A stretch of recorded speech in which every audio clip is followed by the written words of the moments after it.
महायुतीचे उमेदवार मिहिर कोटेचा यांच्या मुलुंडमधील कार्यालयावर हल्ला करण्यात आलाय। पूर्ण कार्यालयाची तोडफोड करण्यात आली आहे। तर या प्रकरणी मवियाचे उमेदवार संजय दिना पाटील यांच्या कार्यकर्त्यांनीच कार्यालयाची तोडफोड केली असा आरोप भाजपकडून केला जातो।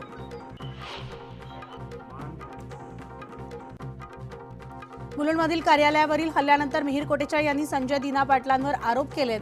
आम्ही मोदीजींच्या सभेत व्यस्त असताना मानखुर्दचे जनाब संजय पाटलांनी माझ्या कार्यालयावर केलेल्या भेकड हल्ल्याचा निषेध करतो आणि पहिल्या दिवसापासून ते घाबरलेले आहेत, गांगरलेले आहेत। म्हणूनच वारंवार गुंडागर्दी करत आमचं मनोबल तोडण्याचा प्रयत्न केला जातोय असं कोटेचा म्हणाले।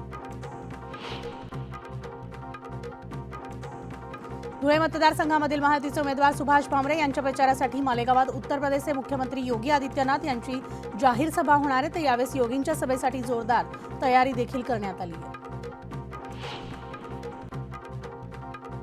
महायुतीच्या उमेदवारांसाठी राज ठाकरे मैदानात उतरलेत। यावेळेस उत्तर पूर्व लोकसभा मतदारसंघातील शाखांना राज ठाकरे भेट देणार आहेत। तर मुंबईमध्ये मवियाच्या प्रमुख नेत्यांची पत्रकार परिषद पार पडणार आहे। सकाळी 10 वाजता मवियाचे नेते पत्रकारांशी संवाद साधणार आहेत आणि या पत्रकार परिषदेमध्ये शरद पवार, उद्धव ठाकरे, नाना पटोले, वर्षा गायकवाड उपस्थित राहणार आहेत। प्रचाराच्या शेवटच्या दिवशी उद्धव ठाकरे मुंबईचा दौरा करणार आहेत। यावेळेस मुंबादेवीचं दर्शन घेत ठाकरे प्रचाराची सांगता करणार आहेत। तर ईशान्य मुंबई लोकसभा मतदारसंघाचे उमेदवार संजय दिना पाटील यांच्या प्रचारासाठी उद्धव ठाकरे बाईक रॅलीत सहभागी होणार आहेत। 5व्या टप्प्यामधील निवडणुकीच्या प्रचाराच्या शेवटच्या दिवशी ठाण्यात जोरदार प्रचार पाहायला मिळतो। नरेश मस्केंसाठी महायुतीच्या कार्यकर्त्यांच्या मेळाव्याचं आयोजन देखील करण्यात आले। यावेळेस फडणवीसांच्या उपस्थितीत प्रचाराची सांगता होणार आहे। राज्याच्या 5व्या टप्प्यातील मतदान 20 मे रोजी पार पडणार आहे आणि त्याच पार्श्वभूमीवर आता आज संध्याकाळी पालघर, नाशिक, मुंबई, धुळे, ठाणे, कल्याण, भिवंडी आणि दिंडोरी मतदारसंघामध्ये प्रचाराची सांगता होणार आहे। महायुतीच्या सभेमध्ये पंतप्रधान मोदींनी उद्धव ठाकरेंचं नाव न घेता लक्ष केलंय। नकली शिवसेनावाल्यांनी शिवसैनिकांच्या बलिदानाला धोका दिलाय। सत्तेसाठी ते राम मंदिराला विरोध करणाऱ्यांसोबत गेलेत। सत्तेसाठी हे मुंबई हल्ल्यानंतर पार्टी करणाऱ्या लोकांसोबत गेलेत असं म्हणत नरेंद्र मोदींनी ठाकरेंवर हल्लाबोल केलाय। 4 जूनपर्यंत पंतप्रधान बोलायला उभे राहिलेत। तर कारण 4 जून नंतर ते पंतप्रधान नसणार आहेत। ज्याप्रमाणे मोदींनी नोटबंदी जाहीर केली त्याप्रमाणे 4 जूनला संपूर्ण देश डिमोदिनेशन करणार असल्याची टीका उद्धव ठाकरेंनी केली आहे। काँग्रेससोबत सरकार स्थापन केलं तेव्हाच ठाकरेंनी बाळासाहेबांचं नाव घेण्याचा हक्क गमावल्याची टीका एकनाथ शिंदे यांनी केली आहे। पंतप्रधान नरेंद्र मोदी त्यांना नकली सेना म्हणतात कारण त्यांच्याकडे शिवसेनेचे विचार नाहीयेत आणि बाळासाहेबांचे विचार नाहीत, त्यांच्याकडे शिवसेना आहेत। रोज शिव्या देणं एवढंच त्यांना येत असल्याचं सांगत एकनाथ शिंदे यांनी उद्धव ठाकरेंवर निशाणा साधलाय। शिवाजी पार्कवर झालेल्या महायुतीच्या सभेमध्ये देवेंद्र फडणवीस यांनी उद्धव ठाकरेंवर मोठा आरोप केलाय। सभेत बोलताना बाळासाहेब माझ्या तमाम हिंदू बांधवांनो अशी सुरुवात करायचे, मात्र इंडिया आघाडीनं उद्धव ठाकरेंना हे बोलण्यापासून अडवलंय आणि ते बंद देखील झाल्याचं फडणवीस म्हणाले। आता उद्धव ठाकरे यांच्या भाषणातून बाप चोरला, घरी बसून काम करणार, गजनी माझं कुटुंब, माझी जबाबदारी या पलीकडे काही ऐकायला येत नाही असा टोला देवेंद्र फडणवीसांनी लगावलाय। शिवाजी पार्कमधील महायुतीच्या सभेमध्ये राज ठाकरे यांनी पंतप्रधान मोदींसमोर 6 मागण्या केल्यात। मराठी भाषेला अभिजात दर्जा मिळावा, देशाच्या अभ्यासक्रमामध्ये मराठा समाजाचा इतिहास शिकवला जावा आणि शिवछत्रपतींच्या गडकिल्ल्यांचा विकास व्हावा, मुंबई गोवा महामार्गाचं काम लवकरात लवकर पूर्ण करावं अशा मागण्या राज ठाकरेंनी केल्या। विरोधक विकासाच्या मुद्द्याला देऊन फाटा देत नको त्या विषयावर भाषण करतायत असं म्हणत अजित पवार यांनी महाविकास आघाडीच्या नेत्यांवर हल्लाबोल केलाय। सध्या देशात संविधान बदलण्याची भाषणं सर्वजणच करतायत, पण संविधान दिन साजरा करण्याचं काम मोदीजींच्या नेतृत्वात होत असल्याचं सांगत अजित पवारांनी विरोधकांना टोला देखील लगावला। बीकेसीवरील महायुतीच्या सभेमध्ये शरद पवार यांनी मोदींवर जोरदार निशाणा साधलाय। आम्हाला भटकता आत्मा म्हणणाऱ्यांनो, हा आत्मा तुम्हाला सत्तेवरून बाजूला केल्याशिवाय राहणार नाही असं शरद पवार म्हणाले आणि त्यासाठी जे काही करावं लागेल त्याची ताकद आमच्याकडे असल्याचं देखील त्यांनी सांगितलं। इथेनॉल खरेदी अभावी देशभरातील साखर कारखान्यांमध्ये पडून असलेल्या अंदाजे 3000 कोटींच्या साठ्याचा प्रश्न आता सुटणार आहे आणि केंद्र शासनाने इथेनॉल खरेदीच्या निविदा जारी केल्यात। साखर उद्योगामध्ये आनंदाचं वातावरण आहे। कोकणातील मासेमारी हंगाम आता अंतिम टप्प्यात आला आणि 31 मे ते 1 ऑगस्ट या कालावधीमध्ये मासेमारी पूर्णपणे ठप्प होणार असल्यानं ताज्या माशांना पर्यटकांनी आणि नागरिकांनी पसंती दिली आहे। त्यामुळे आता हर्णे बंदरामध्ये खरेदीसाठी झुंबड पाहायला मिळते।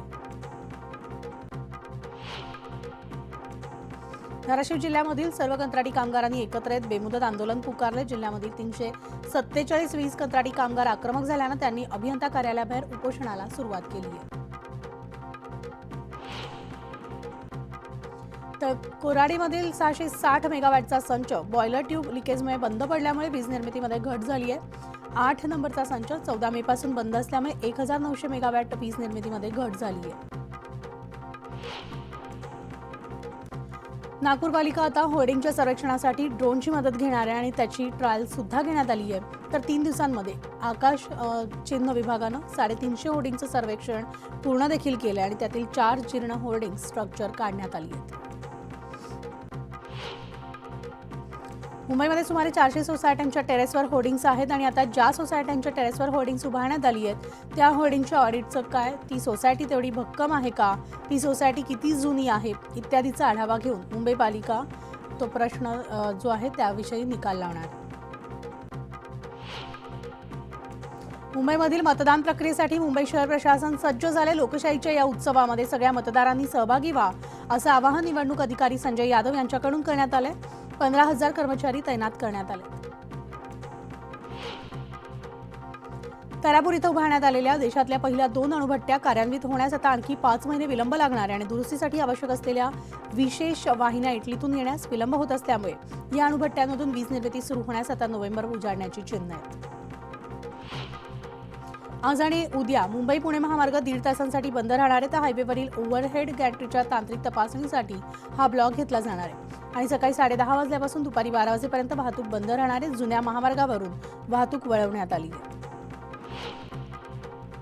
मध्य आणि हार्बर रेल्वे मार्गावर उद्या मेगा ब्लॉक घेतला जाणार आहे। तर मध्य रेल्वेवर माटुंगा ते मुलुंड दरम्यान अप आणि डाऊन जलद मार्गावर सकाळी 11:05 ते दुपारी 3:55 पर्यंत, हार्बर अप आणि डाऊन मार्गावर कुर्ला ते वाशी सारखा दरम्यान 11:10 ते 4:10 पर्यंत मेगा ब्लॉक असणार आहे। नागरिकांच्या तक्रारींचा वेळीच निपटारा व्हावा यासाठी पिंपरी चिंचवड पोलीस आयुक्तालयाच्या प्रत्येक पोलीस ठाण्यात दर शनिवारी तक्रार निवारण दिनाचं नियोजन करण्यात येतं। तर आजपासून हा उपक्रम सुरू करण्याचा आदेश देण्यात आला। भुसावळ बसस्थानकाच्या बाहेर खासगी प्रवासी वाहतुकीच्या वाहनधारकांची गर्दी पाहायला मिळते। त्यामुळे प्रवाशांना वाहनांचा अडथळा निर्माण होऊन वाहतुकीचा खोळंबा होतोय। तर नागरिकांना मनस्ताप सहन करावा लागतोय आणि त्यामुळे लवकरात लवकर खासगी वाहनांवर कारवाई करा अशी मागणी प्रवाशांकडून केली जाते।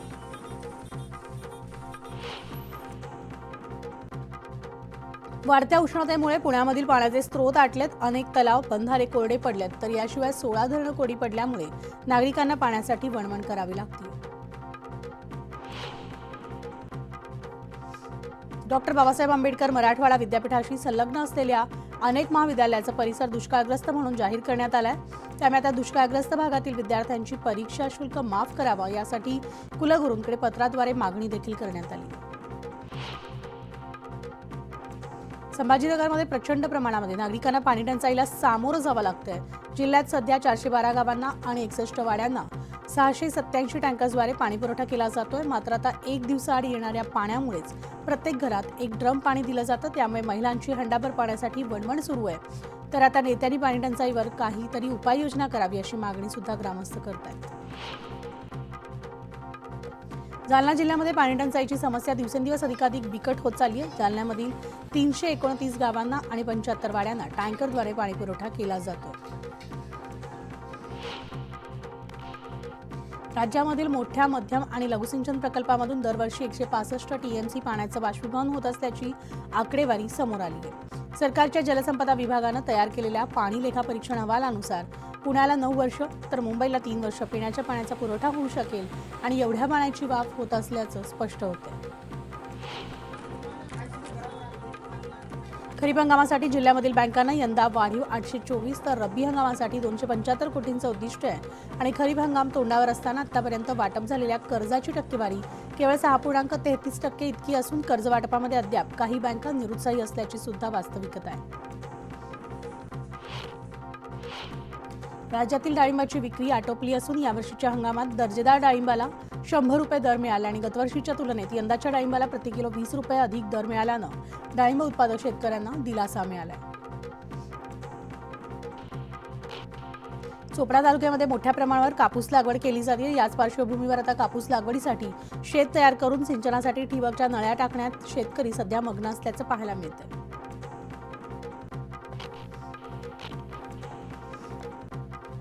तर राज्यामधील पुढील 4 दिवस तुरळक ठिकाणी पावसाचा अंदाज आहे आणि आज मध्य महाराष्ट्र मराठवाड्यात तुरळक ठिकाणी विजांचा कडकडाट आणि वादळी वाऱ्यासह पाऊस पडेल असा इशारा देण्यात आलाय. तर कोकणात हवामान दमट राहील असं देखील सांगण्यात आलंय.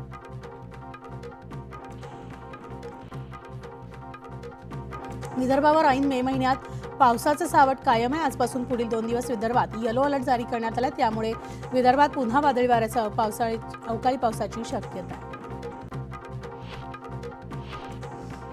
ऑनलाईन गेमद्वारे चालू असलेल्या अनधिकृत सट्टेबाजीवर कारवाई करण्यात आली असून लॅपटॉप, मोबाईल आणि इतर साहित्यासह एकूण 62,74,500 रुपयांचा मुद्देमाल हस्तगत करत 93 जणांना पोलिसांनी ताब्यात घेतले. पुणे ग्रामीणच्या स्थानिक गुन्हे शाखेनं ही कारवाई केली आहे. पुण्याच्या राजगुरुनगर शहरामध्ये 2 अल्पवयीन मुलींना ड्रग्सचं इंजेक्शन देत त्यांच्यावर अत्याचार केल्याची धक्कादायक माहिती समोर आली आहे. तर या प्रकरणी पोलिसांनी दोघांना अटक केलेली असून एक जण अजूनही फरार आहे.